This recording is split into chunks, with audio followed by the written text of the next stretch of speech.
So hi, welcome to our first Science Fiction Years podcast. My name is Valeria Morales and I'll be your host. Today we're going to be talking about drugs, Aldous Huxley, marijuana, and basically social norms in our society.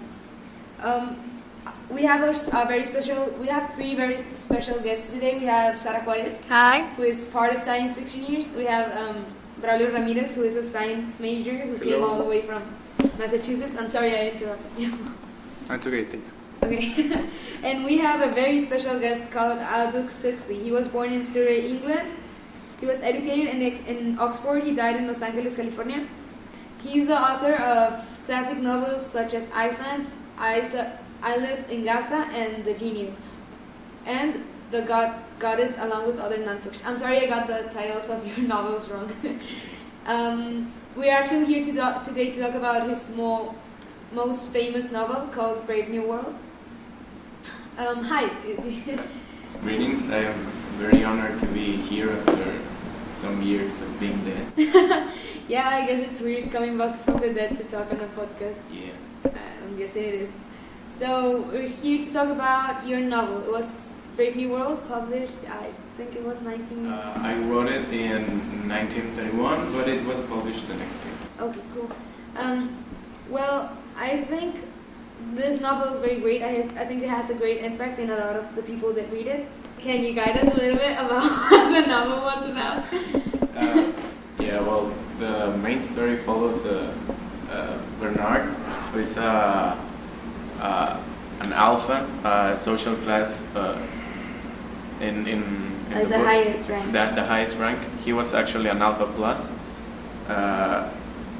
He was a very intelligent man, but at the same time he felt very lonely because he didn't think like the other people. He had his own thoughts, his own ideologies, and people were thought of him as a ridiculous person. Okay, so we didn't go by the social norms that were. So in your life, did you ever feel like this? Like you were not going to the social norms, and that made you were going with the social norms, so that made you unhappy? As I come from a family of very famous writers and scientists, I sometimes felt a big pressure on me, like about me having to be this great writer or big scientist. And I try to represent this through Bernard, because what makes us unique is what makes us free, and sometimes society tries to take away this freedom from us and make us act according the rules it establishes. Now that you're talking about that, it's very interesting because in the society we live today, we have a thing that's called social media and the internet. Maybe Sarah can tell you a little bit more about that. Yes, social media are the different internet pages like Facebook, Twitter, Instagram. You can put pictures there and other people can see them, or you can send messages through there and to communicate with others, and you don't necessarily need to be right beside them. You can communicate with people around the world. The only thing you need to have is a computer or a smartphone or electronic devices with access to internet and the social media, to be subscribed to a social media page. And that's all. So we live in a world right now. We communicate through electronic devices and the internet. It's like the World Wide Web where we talk to each other. And I thought it was very interesting because little ago, an internet star who uploaded pictures of herself in bikinis and clothes, she got a little bit frustrated with her way of life, and she thought it was very fake, and she stopped doing what she was doing. And it's interesting, I think, how it relates to your book. What do you, as a psychology major, what can you tell us about people and social media? I think people nowadays are following this social trend where the society demands certain kind of Attitudes? well, more than attitudes, this superficial image of everyone, to always look nice and show what places they have been, and society starts to adapt this trending, and they get very serious and into it. So there's this like critic onto these people that establish that they are more worried about how can they capture this moment and the beauty of this moment, like how can they edit within their phones or their devices the beauty of this moment than enjoying the moment itself. Yes, personally, I think that it's not cool that people are like more worried about how their Instagram page looks than how happy they are. I mean, and it's like a phenomenon that's been very popular the last years thanks to the social media. Like, boom. Yeah, it's interesting. Like, we have a fake idea of happiness and what it really means. Actually, I think there's some studies on happiness and how people are not really happy nowadays. Yeah, we were talking about this a little ago, and Braulio was saying how, like, even though we have more things probably than in your era, people do not like demonstrate being extremely happy. We're just like.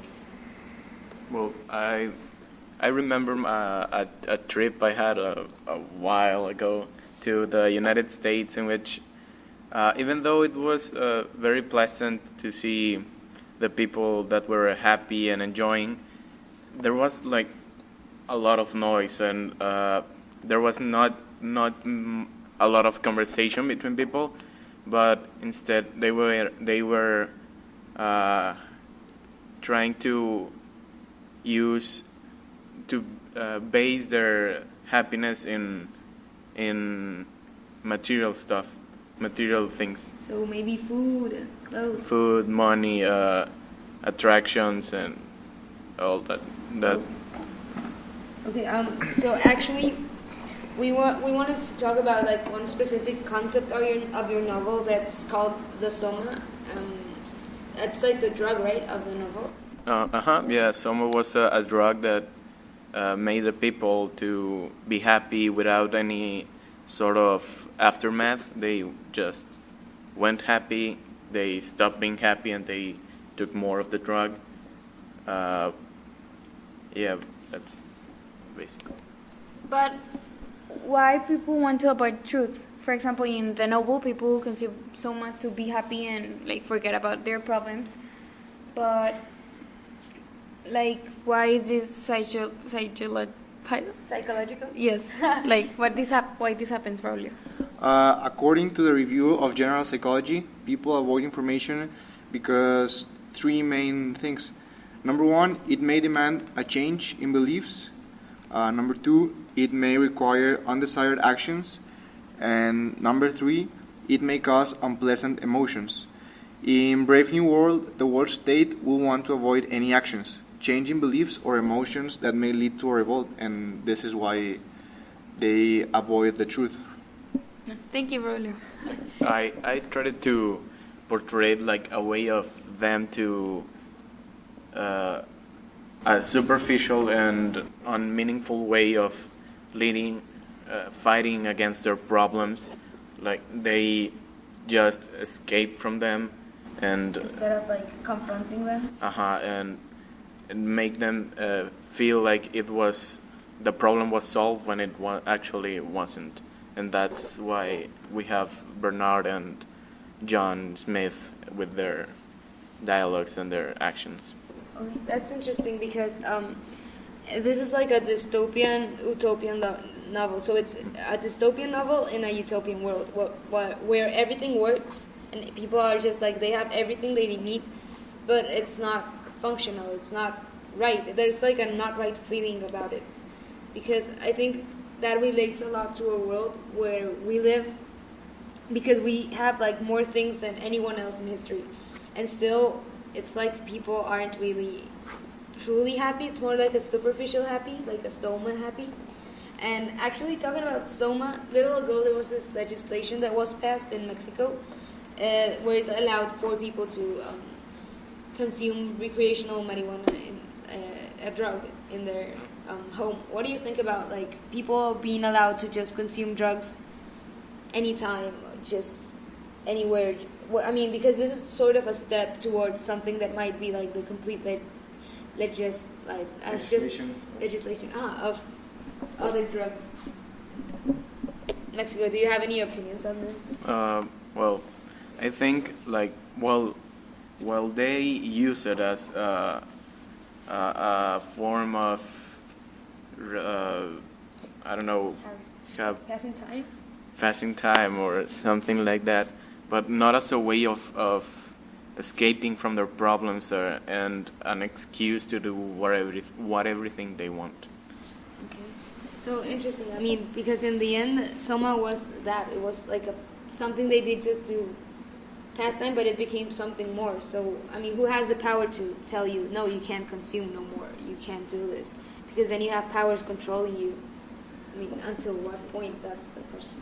I think Soma in Brave New World, it's the thing that breaks down this utopia, because in a utopia everyone seems to work perfectly and all seems to go right, but happiness is a human condition that has its own weakness. That's this is the weakness of people, and however you work society to get into utopia, happiness can't be induced to everyone. So I think this is the weakness of that the author tries to represent. Okay, so that's very interesting. We're very glad to have had you here. I think we have a lot of things to think about, like where society is headed. I think it's amazing how you could relate to these themes, even though your novel was written like 40 years ago or more. So we're very glad to have you here. We're very glad to have all of you here. We hope we meet again someday in time and space, and keep reading sci-fi. Goodbye. Surely, goodbye. Bye. Goodbye.